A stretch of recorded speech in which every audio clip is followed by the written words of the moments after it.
Wanita muda yang tewas dengan wajah gosong di kamar kos ternyata pacar polisi.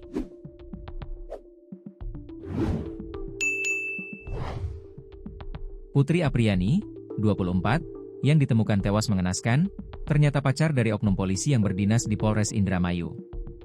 Fakta ini diungkap oleh Tony RM, kuasa hukum Putri Apriani. Sebelumnya, Putri Apriani, 24, ditemukan tewas di kamar kosnya di Desa Singajaya, Kecamatan Indramayu, Kabupaten Indramayu, Jawa Barat, Sabtu, 9 Agustus 2025. Korban ditemukan tewas dalam kondisi wajah gosong yang diduga akibat luka bakar. Saat olah tempat kejadian perkara, TKP, ditemukan 3 ponsel di kamar korban. 2 milik Putri Apriani dan 1 milik kekasihnya, AS. Olah TKP adalah serangkaian tindakan yang dilakukan oleh petugas kepolisian atau penyidik untuk mengumpulkan, menganalisis, dan mengevaluasi bukti-bukti di lokasi terjadinya suatu tindak pidana.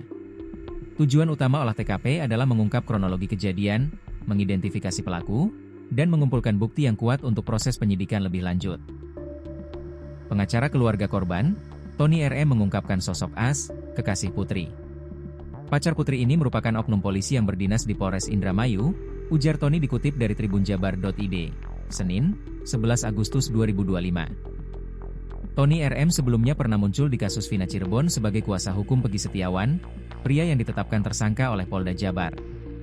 Pegi Setiawan akhirnya bebas setelah pra-peradilan yang diajukannya dikabulkan oleh Pengadilan Negeri, PN, Bandung, yang secara otomatis membatalkan status tersangkanya dalam kasus pembunuhan Vina Cirebon pada 2016. Tony juga mengatakan, HP yang ditemukan di kamar kos dalam kondisi hampir terbakar. Selain HP, motor milik AS juga ada di TKP. Di TKP juga ada barang bukti sepeda motor milik pacarnya tersebut, ujar Tony.